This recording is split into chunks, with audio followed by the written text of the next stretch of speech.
Hello नमस्कार दोस्तों, कैसे हो आप। आशा करता हूँ आप सभी खुश होंगे, स्वस्थ होंगे और मस्त होंगे। मैं रिंकू आप सभी का आपके अपने परिवार math with Rinku YouTube channel पर आप सभी का हार्दिक स्वागत करता हूँ।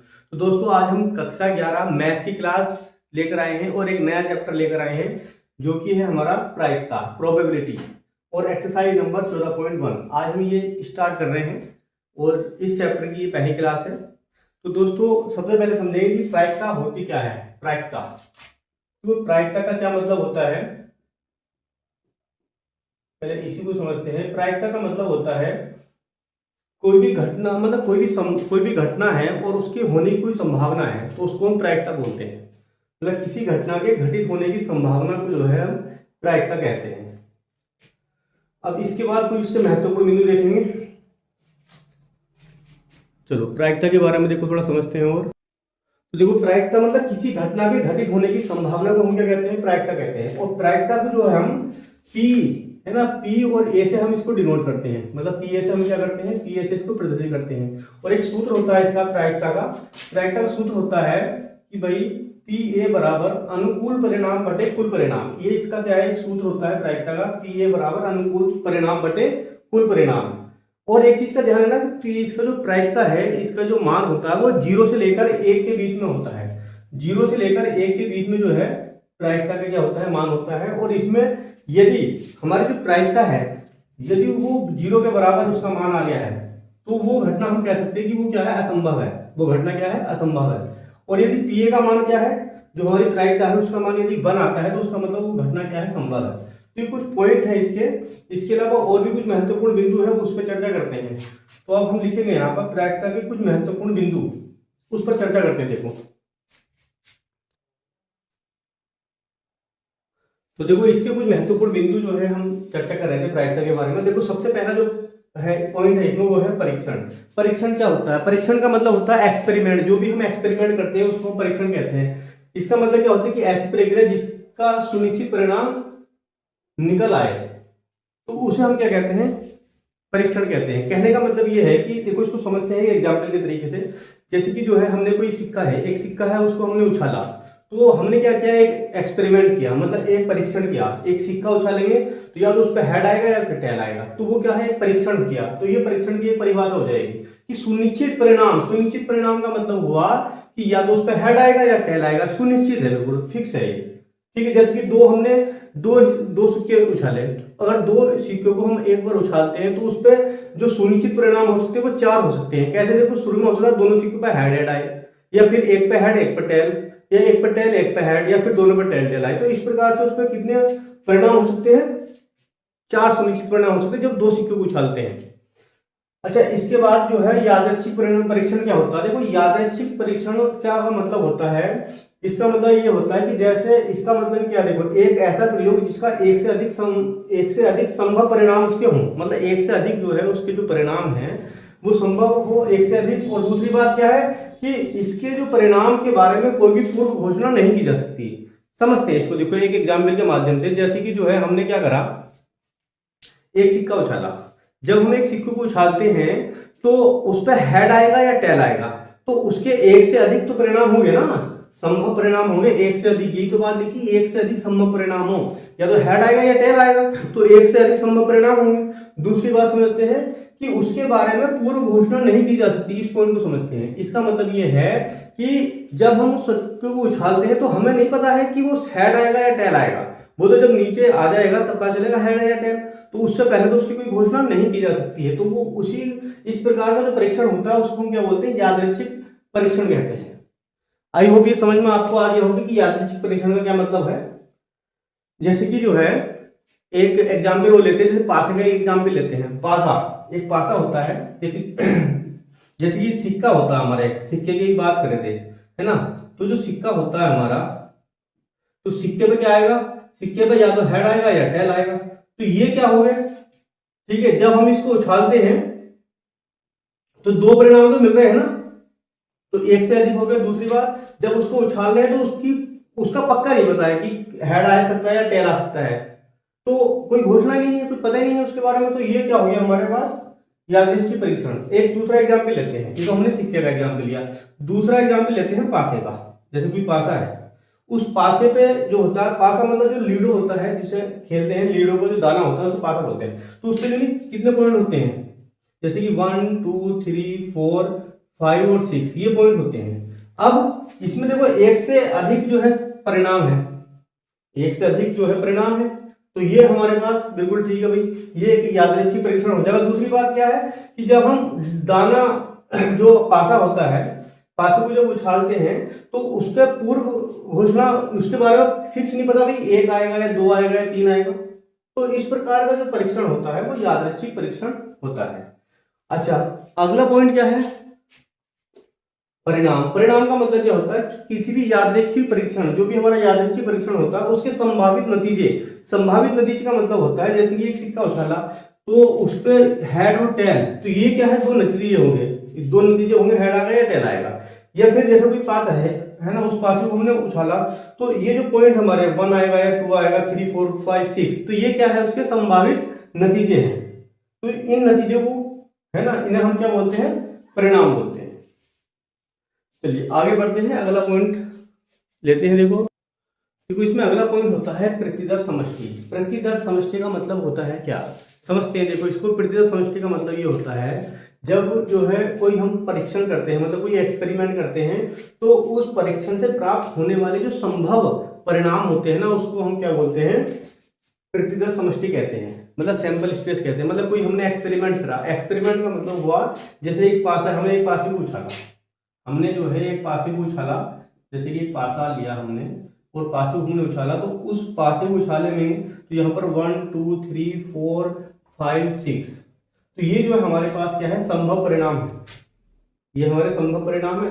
अब इनको एक समुच्चय के रूप में हमें लिखना है, इनको एक समुच्चय के रूप में लिख देंगे तो ये हमारा क्या हो जाएगा, इसको हम बोलेंगे प्रतिदर्श समष्टि। और इसे प्रतिदर्श समष्टि को मतलब सिंपल स्पेस, या फिर इसको जो है ना एस से डिनोट करते हैं। एस से सैंपल स्पेस का मतलब होता है इसे हम एस से प्रदर्शित करते हैं, इसे एस से प्रदर्शित करते हैं, प्रदर्शित करते हैं। देखो भाई कैसे लिखेंगे, इसको लिखने का तरीका ये होता है कि सैंपल स्पेस क्या होगा, एस बराबर, अब देखो यहां पर हम लिखेंगे 1 2 3 4 5 और 6, ये हमारे क्या है, परिणाम है, और इसको एक समुच्चय के रूप में हमने लिख दिया। ठीक, तो इसको हम बोलते हैं प्रतिदर्श समष्टि, मतलब सैंपल स्पेस। अब जैसे कि जो है हमने एक एग्जांपल वो लेते हैं, जैसे कि एक सिक्का उछाला हमने, है ना, एक अगर एक सिक्के की अगर हम बात करें, एक हमने क्या उछाला, सिक्का, है ना, एक सिक्का उछाला, यहाँ एक पासा उछाला था, जैसे एक सिक्का अगर हम उछालते हैं तो एक सिक्के को जो जैसे हम उछालते तो यहाँ पर जो है कौन कौन से परिणाम उछलते, या तो हेड आएगा या फिर टेल आएगा। तो इसको क्या लिख सकते हैं हम, तो इसका अगर हम सैंपल स्पेस निकालते हैं तो हम ये कह सकते हैं कि जो एस बराबर होगा ना, वो एच हेड आएगा या फिर टेल आएगा। तो इसको इस प्रकार से हम लिख देंगे, हेड या टेल। तो ये हमारा क्या होता है, ये प्रतिदर्श समष्टि हमारा होता है। चलिए अगला पॉइंट, अब एक एग्जाम्पल देखो, अब क्या करते हैं, हम एक एग्जाम्पल लेते हैं और इसको जो है सैंपल स्पेस को एक एग्जाम्पल के माध्यम से समझते हैं। चलिए एग्जाम्पल लेते हैं, देखो प्रतिदर्श समष्टि अभी हम देखो चर्चा कर रहे थे, अब इसको हम एक एग्जाम्पल के माध्यम से समझते हैं। देखो एक एग्जाम्पल ये है कि दो सिक्कों को एक बार उछाला गया, तो प्रतिदर्श समष्टि ज्ञात कीजिए। अब देखो इसमें क्या है कि सिक्के तो जो है दो हैं, अब उसको हम उछालेंगे, जब दो सिक्कों की बात होती है तो हमारे पास जो है टोटल कितने केस बनेंगे, मतलब कितने परिणाम बनेंगे, आउटकम्स बनेंगे, ये हमें देखना है सबसे पहले। तो जब सिक्के दो होते हैं तो इसका एक तरीका होता है, देखो इसका तरीका ये होता है कि यदि हम सिक्कों की संख्या अगर हम निकालें, टोटल आउटकम निकालने हैं, टोटल आउटकम निकालने हैं, मतलब टोटल हमें क्या निकालने हैं, कुल परिणाम निकालने हैं। तो उसका एक तरीका होता है, जैसे कि हमने लिखा 2 की घात n, ये सूत्र होता है। तो 2 की घात n है ना, ये क्या होता है, कुल परिणाम निकालने का तरीका, कुल है ना परिणाम, कुल परिणाम अगर हमें निकालने हैं तो कुल परिणाम बराबर कितना होता है, 2 की घात n, यहां से हम निकाल सकते हैं। अब इसको समझते हैं कैसे, जैसे कि देखो यहाँ पर सिक्के कितने हैं, देखो हमें इसका रिजल्ट निकालना है कि टोटल परिणाम कितना आएंगे। तो यहाँ पर अगर हमें कुल परिणाम निकालने हैं तो हमने क्या बताया कि भाई 2 की घात n, और n का मतलब क्या है, कितनी बार हमने सिक्के को उछाला, है ना। तो सिक्के कितने हैं भाई, 2 सिक्के हैं, है ना। जब 2 सिक्के हैं तो देखो यहाँ पर n की जगह आ जाएगा नंबर ऑफ कॉइन, मतलब सिक्कों की संख्या कितनी है, 2, सिक्कों की संख्या कितनी है 2, तो n बराबर कितना हो जाएगा 2, n बराबर यहाँ पर 2 आ जाएगा। तो यहाँ पर 2 की घात 2, 2 की घात 2 मतलब हो गया 4। तो ये सिक्कों की जितने भी सिक्के होंगे उसके ऊपर 2 घात उतनी घात लगा देंगे, तो इतने हमारे क्या आएंगे, कुल परिणाम आएंगे। कैसे आएंगे उसको समझते हैं। जैसे कि देखो सिक्के कितने हैं हमारे पास, 2 हैं, तो या तो देखो इसमें आएगा आपका हेड, है ना, हेड हेड आएगा, या फिर टेल टेल आएगा। एक बार हेड, एक बार टेल, एक बार हेड, एक बार टेल। अब समझते हैं इसको। देखो जब हमने एक सिक्का दोनों सिक्के उछाले, तो एक बार जब उछाला दोनों पे सपोज करो हेड हेड आ गया, एक परिणाम तो ये निकल गया। दूसरे पे जब दूसरी बार उछाला तो उसमें क्या हुआ भाई, एक बार हेड आ गया, एक बार टेल आ गया, फिर एक पर टेल आ गया और एक पे हेड आ गया, और दोनों पे फिर टेल आ गया। तो इस प्रकार से जो है ना ये 4 परिणाम हमारे निकलेंगे। टोटल जो है 4 परिणाम हमारे निकलेंगे। अब इसकी क्या निकालनी है, हमें प्रतिशत समष्टि निकालनी है। तो हमारे पास देखो ये प्रतिशत समष्टि निकालनी है। अब इसको लिखेंगे तो पहले इसे समझना है। तो देखो हम इसे लिखेंगे, प्रतिशत समष्टि को हम किससे प्रदर्शित करते हैं, प्रतिशत समष्टि जो होती है उसको हम एस से प्रदर्शित करते हैं। तो हम लिखेंगे एस बराबर, तो बस डायरेक्ट लिखेंगे, ये सब कुछ तुम्हें समझाने के लिए लिखा था, आपको ये चीज करने की जरूरत नहीं, बस डायरेक्ट में ये समझना है कि कौन कौन से परिणाम हमारे आएंगे, कितने परिणाम आएंगे। तो इस प्रकार से अब इसे लिखने का तरीका ये होता है, हम लिखेंगे प्रतिशत समष्टि या एस बराबर या सैंपल स्पेस बराबर हो जाएगा। शुरू में क्या कह सकते हैं भाई, हेड हेड आ सकते हैं, या फिर हेड और टेल आ सकते हैं, या फिर टेल और हेड आ सकते हैं, या दोनों पर टेल और टेल आ सकते हैं। और इसको जो है प्रतिशत समष्टि को एक समुच्चय के रूप में हमें लिखना है भाई, ये थोड़ा ध्यान रखना है आपको। तो ये जो है हमारा, बस इस प्रकार से ये हमारा आंसर हो गया। इस प्रकार से हम प्रतिशत समष्टि को हम ज्ञात करते हैं। चलिए एक उदाहरण वो लेते हैं, पासे वाला। अब देखो एक हमने जो एग्जाम्पल लिया पासे वाला लिया है। देखो क्वेश्चन क्या है कि पासे के जोड़े को एक बार उछाला गया। पासे के जोड़े का मतलब क्या हो गया, पासे कितने हैं, 2 पासे हैं भाई। पासे कितने हैं, 2। जो पासों की संख्या है, पासों की जो संख्या है वो कितनी है, पासों की संख्या बराबर कितनी है भाई, 2 है। अब इसमें कुल कितने परिणाम आएंगे उसको हमें निकालना है। देखो एक पासा होता है, उस पासे पर जो है कितने नंबर होते हैं, टोटल 6 नंबर होते हैं। ठीक है भाई, 6 नंबर होते हैं। तो कुल परिणाम जैसे हमें निकालने हैं, कितने आएंगे, तो कुल परिणाम निकालने का देखो तरीका, कुल परिणाम अगर हमें निकालने हैं तो कुल परिणाम का क्या तरीका होता है। देखो एक पासा होता है, उस पासे पे जो टोटल परिणाम होते हैं वो 6 होते हैं, तो यहाँ 6 हो गए भाई। अब परिणाम तो देखो एक पासे पे कितने परिणाम होते हैं, टोटल 6, मतलब 6, 1 2 3 4 5, मतलब ये नंबर होते हैं उस पे, तो ये 6 नंबर होते हैं। अब हमें ये देखना है कि पासे कितने हैं भाई, 2 हैं। जोड़े का मतलब क्या हो गया कि पासे कितने हैं भाई, 2 हैं। जोड़े का मतलब क्या हो गया, 2 पासे हैं। तो हम क्या लिख देंगे, 2 की घात मतलब 6 की घात 2। तो 6 की घात 2 का मतलब क्या हुआ, 6 की घात 2 का मतलब हो गया कि भाई 6 गुणा 6 मतलब 36 परिणाम आएंगे टोटल। इस प्रकार से निकाल सकते हैं, 36 जो है परिणाम निकलेंगे हमारे। जब इसका प्रतिशत समष्टि निकालेंगे वो 36 परिणाम कौन से होंगे उसको समझते हैं। देखो 2 पासे हैं। अब इसको देखो एक तरीका होता है, हम इस प्रकार से बना सकते हैं, जैसे कि देखो पहला पासा है 1 और दूसरे पासे भी 1 आया, क्यों, पहली बात होगी। पहले पासे में 1 आया, दूसरे पे 2 आया, तो फिर 1 और 3, 1 और 4, फिर इसी प्रकार से 1 और 5 और 1 और 6। इस प्रकार से जो है अब क्या आया, दूसरे पासे में 2 और 1, पहले वाले पे 1 पे 2 आया, 1 पे 1 आया, फिर 2 2 हो जाएंगे। फिर देखो भाई 2 और 3, 2 and 4, 2 and 5 और 2 and 6, ये हमारे पास आए हैं। अब इसके बाद क्या होंगे, देखो 3 और 1, मतलब पहले वाले पासे पे 3 और दूसरे वाले 1 आया, फिर 3 2, फिर 3 3, फिर 3 4 और 3 और 5 और फिर आया 3 6। ये परिणाम हमारे पास आ गए। अब इसके बाद 4 1, 4 1, 4 2, 4 3, 4 4, 4 5 और 4 6। इसी प्रकार से और क्या हो जाएंगे भाई, देखो इसी प्रकार से 5 5 1 है ना, मतलब एक पे 5 आया, दूसरे पे 1 आ गया, फिर 5 आया, फिर 2 आ गया, 5 और 3, 5 और 4, 5 और 5 और 5 और 6। इसी प्रकार से अब क्या बचा हमारे पास, एक और बचा, देखो 6 आया, एक पे 1 आ गया, 6 के साथ फिर 2 आ गया, 6 के साथ 3 आ गया, 6 के बाद 4 आ गया, 6 और 5 आ गया भाई, और 6,6। तो ये हमारे पास जो है कुल परिणाम जो है हमारे निकलेंगे भाई। अब देखो ये टोटल परिणाम 36 होंगे। ये इस प्रकार से जो है प्रतिशत समष्टि होगी हमारी। अब इसको लिखने का तरीका क्या है, हमने क्या बताया था, इसको हम s बराबर लिखेंगे, s बराबर हमने लिख दिया, और इसको किसके बराबर, किसमें लिख देंगे, समुच्चय के रूप में लिख देंगे। ये समुच्चय का निशान लगा दिया, तो ये हमारे क्या निकल गया, इसका प्रतिशत समष्टि निकल गया। इस प्रकार से जो है प्रतिशत समष्टि जो है आई होप की समझ में आपको आ गया होगा। फिर आगे बढ़ते हैं, चलो अगला टॉपिक इसी में।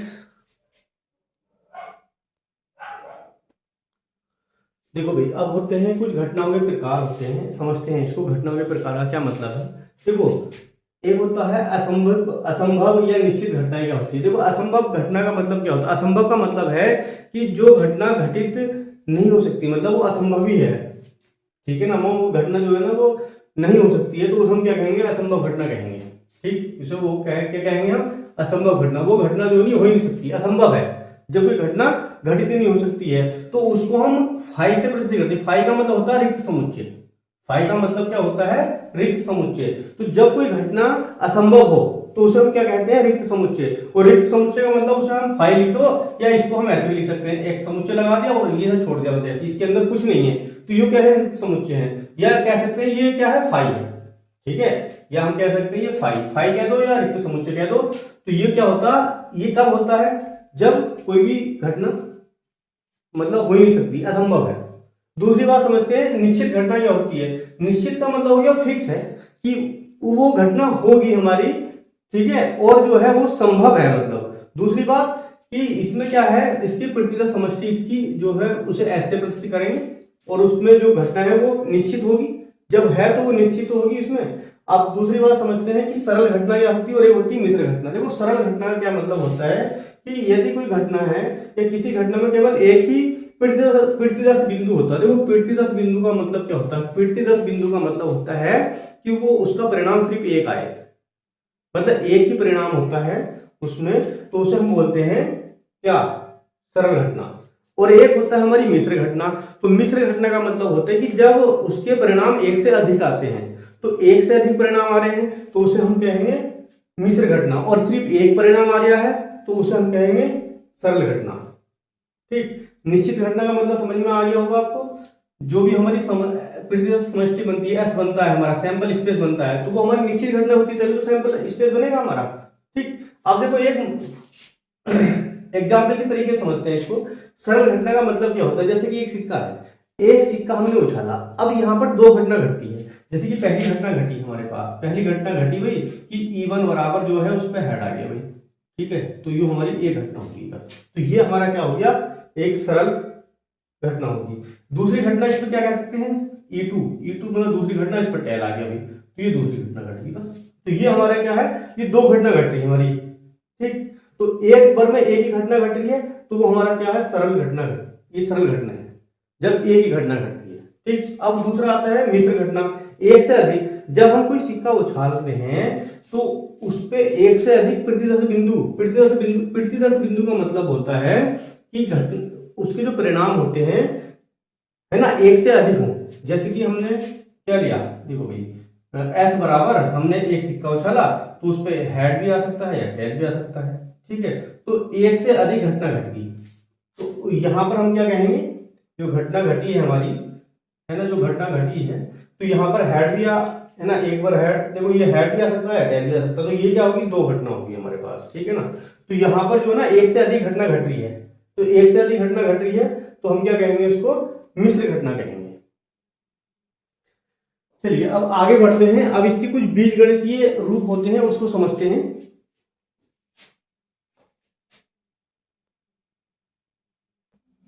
देखो घटनाओं का जो है बीजगणितीय रूप होता है, कुछ घटनाएं होती है हमारी, जैसे कि जो है पहली एक घटना घटती है पूरा घटना, ठीक है। पूरा घटना का मतलब क्या होता है, देखो पूरा घटना का मतलब ये होता है कि प्रत्येक घटना ए के सापेक्ष एक अन्य घटना घटती है। जो एक अन्य घटना घटती है उसको हम ए डैश से प्रतिस्थापित करते हैं। मतलब जो है कोई घटना है, है ना, है, और वो घटना तो क्या कहेंगे हम, घटना ए नहीं, एक दूसरी घटना है तो ए नहीं, इसे ए नहीं से प्रतिस्थापित करते हैं। तो इसका मतलब कहते हैं, इसे हम ए डैश से प्रदर्शित करते हैं। ए डैश का मतलब होता है कि ए नहीं, तो इसे हम बोलते हैं पूरक घटना। पूरक घटना का मतलब है डैश, हम डैश लगा देंगे। डैश का मतलब है ए नहीं, ए मतलब वो घटना नहीं है, उसके क्या होगी, वो विपरीत हो जाएगी, एक उसके सापेक्ष एक अन्य घटना घटती है। मतलब उसमें क्या होता है, एक होता है घटना ए और या बी। देखो ए या बी कह दो, या ऐसे भी कह सकते हैं हम, इसको हम ऐसे लिख सकते हैं घटना ए अथवा बी, ए अथवा बी भी कह सकते हैं, यानी कि या की जगह अथवा भी आ सकता है। तो इसका मतलब क्या होता है, दो समुच्चय हमारे पास हैं, दो समुच्चय ए और बी का सम्मिलन। सम्मिलन का मतलब क्या होता है, यूनियन। ठीक है, मतलब ए या बी, इसको हम कैसे लिख सकते हैं, इसको हम ये कह सकते हैं कि A union B. A union B का मतलब क्या होता है, ए घटना ए या बी, या घटना ए अथवा बी, इसे हम बोलते हैं ए यूनियन बी। इसी प्रकार से अगला पॉइंट देखो, ये होता है, एक होता है हमारे पास घटना ए और बी। देखो घटना ए और बी, घटना ए और बी कह दो, या एक होता है घटना, या देखो इसी को हम क्या कह सकते हैं, घटना ए तथा बी, ए तथा बी, यहां तथा कह दो या ए कह दो, दोनों का मतलब एक ही होता है। तो इसे हम क्या कह सकते हैं, है ना, ये जो होता है ए इंटरसेक्शन बी होता है, मतलब जो है दो समुच्चय हैं ए और बी का सर्वनिष्ठ होता है। इसमें समुच्चय का क्या होता है, इसमें सर्वनिष्ठ। सर्वनिष्ठ मतलब कॉमन, सर्वनिष्ठ मतलब कॉमन। तो उसको जब घटना ए और बी की अगर बात करेंगे तो ए इंटरसेक्शन बी हम ज्ञात करेंगे। यदि घटना ए या बी निकालेंगे तो उसमें ए यूनियन बी की हम ज्ञात करते हैं। ठीक, चलिए इसमें एक पॉइंट और है, देखो अगला पॉइंट लिखते हैं। देखो अगला पॉइंट होता है कि घटना ए किंतु बी नहीं। इसका मतलब क्या होता है, घटना ए किंतु बी नहीं का मतलब होता है ए माइनस बी, मतलब ए घटना ए माइनस बी, मतलब पहली घटना माइनस दूसरी घटना, बी दूसरी घटना जो घट रही है हमारे पास। अब देखो जो बी है माइनस है ना, तो माइनस का मतलब ए नहीं, और ए नहीं को क्या बोलते हैं, ए डैश। तो जहां पर ये इस प्रकार से अगर कहीं लिखा है घटना ए किंतु बी नहीं, तो उसे हम कह सकते हैं ए माइनस बी, और ए माइनस बी को क्या लिख सकते हैं, ए इंटरसेक्शन बी डैश। और बी, क्योंकि बी डैश का मतलब होता है, देखो बी नहीं मतलब वो माइनस हो जाएगा। चलिए अब इसके बाद देखो, अब कुछ एग्जांपल्स करते हैं इसके, या फिर एक्सरसाइज करते हैं। चलो इसकी अब आगे बढ़ते हैं। देखो अब देखो जो भी हमने अभी तक पॉइंट, महत्वपूर्ण पॉइंट करे थे, तो उन पर जो है हम एक सवाल करते हैं। एक उदाहरण कर रहे हैं, उदाहरण नंबर 1, पहला सवाल है आपका, ये एग्जाम्पल नंबर फर्स्ट है कि एक पासा फेंकने पर विचार कीजिए। मतलब हमें पासा एक फेंकना है। अब समझो बात को, देखो हम इसका हल करते हैं। अब बात जैसे कि सवाल में कहा कि एक पासे की बात हो रही है, तो एक पासे में टोटल जो कुल सैंपल स्पेस होते हैं वो कितने होते हैं, तो हम लिखेंगे S बराबर 1 2 3 4 5 6। ये तो सैंपल स्पेस है, एक पासे का जिक्र हुआ है, तो ये हमारे पास क्या हो गया, सैंपल स्पेस हो गया भाई, कितने कि 6 है। ठीक है भाई, आगे बढ़ते हैं। मतलब 6 हमारे क्या है, ये परिणाम हो सकते हैं इस पर, एक पासे पर।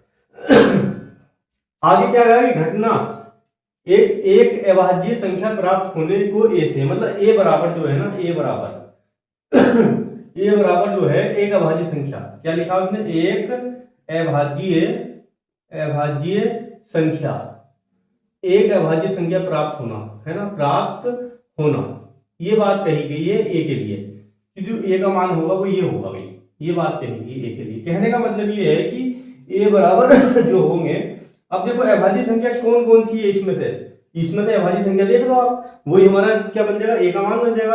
अभाज्य संख्या क्या, देखो भाई 2 एक अभाज्य संख्या है, फिर 3 एक अभाज्य संख्या है, और 5 एक अभाज्य संख्या है, तो जो ए का मान आ गया हमारे पास। क्लियर।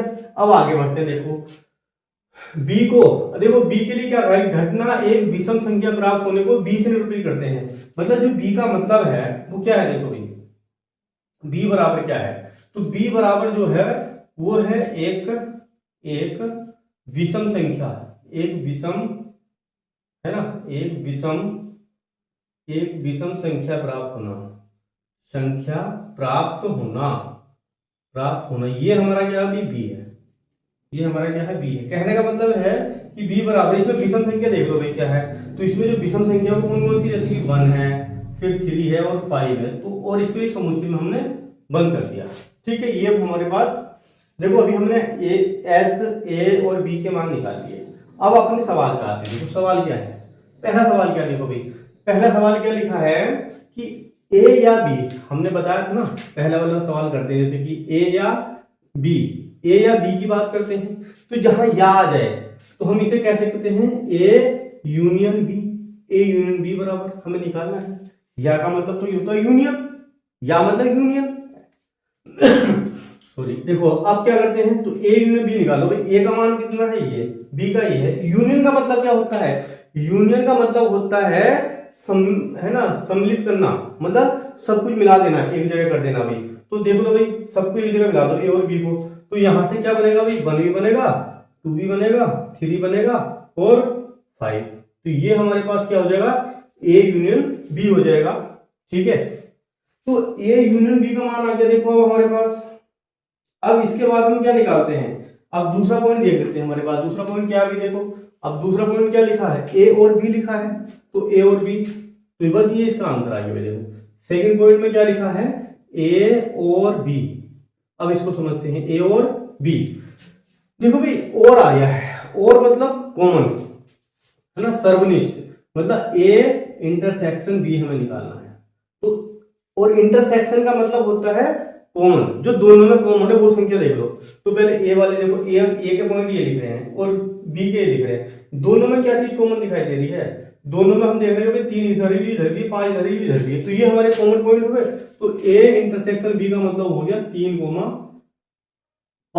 तो 3,5 क्या हो गया हमारे पास, ये सेकंड वाले का आंसर हो गया, ए यूनियन बी हो गया। अब समझते हैं हम तीसरा अगला पॉइंट। अगला पॉइंट क्या है अभी, ए किंतु, देखो ए किंतु बी नहीं।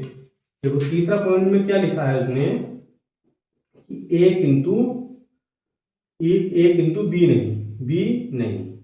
इसका मतलब क्या होता है, इसका मतलब ये बताता है कि ए माइनस बी, और ए माइनस बी का मतलब क्या होता है, देखो भी देखो ए माइनस बी मतलब जो ए वाले बिंदु है उनमें से बी वाले घटा दो। ठीक है, तो ए माइनस बी का मतलब जो ए, देखो ए के पास ये है 2 3 5 है, और बी के पास 1 3 और 5 देखो इसमें आ गया 3 5, इसके हटा दो तो यहाँ पर क्या बचेगा, 2 बचेगा बस। तो ए माइनस बी का मतलब हुआ कि जो बी के बिंदु है, बी नहीं, माइनस है ना, बी वाले माइनस कर, तो बी नहीं है, तो बी नहीं, इसमें तो 3 और 5 इसमें हटाते हैं तो 2 बचेगा, तो ये ए माइनस बी आ जाएगा। इसी प्रकार से अब हम करते हैं, देखो ए डैश, चौथा पार्ट इसका। चौथे पार्ट में हमें क्या निकालना है कि भाई ए नहीं, ए नहीं। ठीक है भाई, ए नहीं हमें निकालना है। अब देखो ए नहीं का मतलब क्या होता है उसको समझते हैं। ए नहीं का मतलब होता है ए डैश, ए नहीं का मतलब होता है ए डैश। ठीक है भाई, ए डैश, देखो समझते हैं इसको। ए नहीं का मतलब क्या होता है, इसे हम क्या लिख सकते हैं, ए डैश। ठीक, और ए डैश का मतलब क्या होता है, ए डैश का मतलब जो है एमएस, देखो भाई जो हमारा सैंपल स्पेस है, ये जो बिंदु है ए वाले सब इसमें घटा देंगे, मतलब ए डैश का मतलब क्या हो जाएगा, ए डैश का मतलब यहाँ पर हो जाएगा एस माइनस ए, ये हो जाएगा ए डैश का मतलब। तो हम कह सकते हैं भाई कि एस और ए वाले माइनस आ गया, तो ए वाले हटा दो, तो ए में देखिए 2 3 5, तो 2 3 और 5 हटा दो, 2 3 5 हटा देंगे तो जो बचेगा वो हमारे पास ए डैश बचेगा। तो हमारे पास क्या बचेगा भाई, एक तो 2 बचेगा, 2 नहीं, 2 नहीं बचेगा, 2 तो हटेगा भाई, 1 बचेगा, एक तो 1 बचेगा, और एक जो है हमारे पास क्या है भाई 4 बचेगा और 6। तो ये हमारे पास क्या आ जाएगा, ए डैश आ जाएगा। तो ये जो है चार सवाल हो गए इसी एग्जाम्पल के अंदर। ये इसके बाद जो पॉइंट हमने अभी घटनाएं सीखी थी उसी के बारे में देखो, बहुत अच्छा एग्जाम्पल है। अगर ये आपने अच्छे से समझ लिया तो इसकी जो एक्सरसाइज है आप उसकी धूल उड़ा देंगे। चलिए अब अगला एग्जाम्पल करते हैं, आगे देखते हैं। देखो अब जो है अगला एग्जाम्पल करने से पहले कुछ पॉइंट हम समझते हैं, और इसमें जो ये पॉइंट है वो ये है कि परस्पर अपवर्ती घटनाएं क्या होती हैं। तो पहले हम समझते हैं कि अपवर्ती घटना का मतलब क्या होता है, फिर इस पे एक एग्जाम्पल हम करते हैं। देखो अच्छा सा, तो अपवर्ती घटना के बारे में पहले समझ लेते हैं। अपवर्ती घटना का मतलब ये होता है कि जैसे कि हमारे पास कोई घटना है, तो 2 घटना है, जैसे कि हमारे पास एक घटना ए है, एक घटना बी है। यदि दोनों घटना में जो है क्या है, कोई भी कॉमन नहीं है, दोनों घटना में कोई भी कॉमन नहीं है, मतलब उनका जो इंटरसेक्शन है वो क्या है, एक जीरो है, मतलब सॉरी जीरो नहीं, शून्य है ना, जीरो समुच्चय कह सकते हैं, या हम कह सकते हैं वो क्या है, रिक्त समुच्चय है। तो यदि उस दो घटनाओं का जो इंटरसेक्शन है वो क्या है, रिक्त है, उनमें कोई भी कॉमन नहीं है, रिक्त समुच्चय है, तो वो जो घटना है वो क्या कहलाएगी, परस्पर अपवर्ती घटना कहलाती है। कहने का मतलब ये, देखो उदाहरण समझते हैं, जैसे कोई घटना ए है और एक घटना में जो हमारे पास कुछ बिंदु है, जैसे हमने लिखा 1 3 5, ये हमारे पास जो है ये घटना ए के जो है हमारे पास क्या है, परिणाम है। एक घटना बी है, एक घटना बी है, और इसमें जैसे कि 2 है, ये हमारे पास ये घटना बी है। तो ये ये अपवर्ती घटना कब होगी, यदि यदि इनका जो इंटरसेक्शन है वो क्या है, फाई है। इंटरसेक्शन जो है इनका, घटना ए इंटरसेक्शन बी, तो ए इंटरसेक्शन बी का मान यदि फाई है तो हम कह सकते हैं कि ये जो है अपवर्ती घटनाएं हैं। तो आई होप आपको ये समझ में आ गया होगा, ठीक है। अपवर्ती घटना का मतलब होता है जो घटना ए और बी है, ये तीन भी घटना हो सकती है, घटना कई सारी हो सकती है, उनमें कॉमन ना हो कोई भी, तो वो क्या कहलाती है हमारे पास, अपवर्ती घटना होती है। मतलब है फाई, ठीक है, जो उनका समुच्चय होता है वो रिक्त समुच्चय होता है। उन घटनाओं का जब हम इंटरसेक्शन निकालते हैं, घटनाओं का जब इंटरसेक्शन निकालते हैं, यदि वो क्या आता है, रिक्त समुच्चय आता है, तो वो घटनाएं हमारी अपवर्ती घटना कहलाती है। तो ये होती है हमारी अपवर्ती घटनाएं। चलिए अब आगे बढ़ते हैं। एक होता है इसमें, अगला पॉइंट होता है निषेध घटनाएं। निषेध घटना के बारे में थोड़ा समझते हैं, निषेध घटना क्या होती है। देखो अगला पॉइंट होता है इसमें, एक होती है निशेष, नी और शेष, निशेष, निषेध घटनाएं। देखो निषेध घटनाएं क्या होती हैं भाई, समझते हैं इसको। निषेध घटनाएं का मतलब क्या होता है, निषेध घटना का मतलब होता है कि हमारे पास, जैसे कि ये एग्जाम्पल हम लेते हैं, ये निषेध घटना है या नहीं, हम कैसे पता कर सकते हैं। देखो जो हमारी परस्पर अपवर्ती घटनाएं हैं उसमें तो हम निकालते हैं इंटरसेक्शन, और जो हमारी क्या होती है निषेध घटनाएं होती है उसमें हम निकालते हैं यूनियन। मतलब घटना ए और घटना बी दोनों को अगर हम मिला दिया जाए तो वे जो है हमारे पास सिंपल स्पेस के बराबर आ जाती है। तो अगर ऐसा संभव हो रहा है तो वो घटनाएं हमारी क्या कहलाएगी, वो निषेध घटना होगी। जैसे देखो समझते हैं, जैसे कि कोई घटना ए है, घटना ए जो है हमारे पास 1 3 5 था, यही वाला एग्जाम्पल हम ले रहे हैं।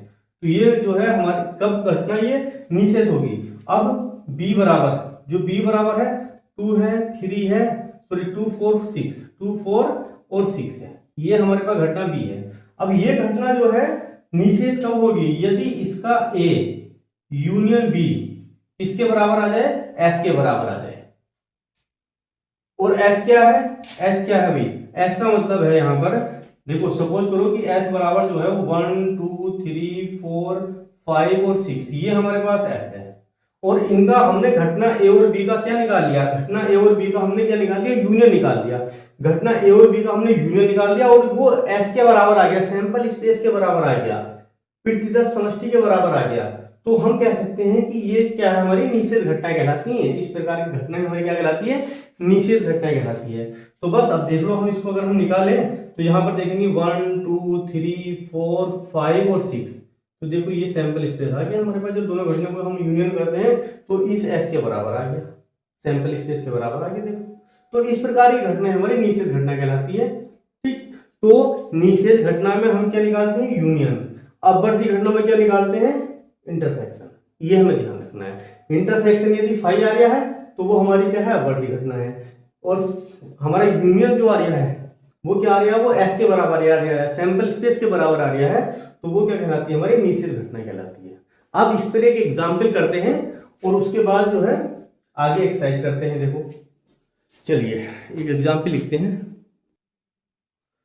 तो दोस्तों ये जो निषेध घटनाएं है, आई होप आपको समझ में आ गई होगी, परस्पर घटनाएं भी, परस्पर अपवर्ती घटनाएं भी।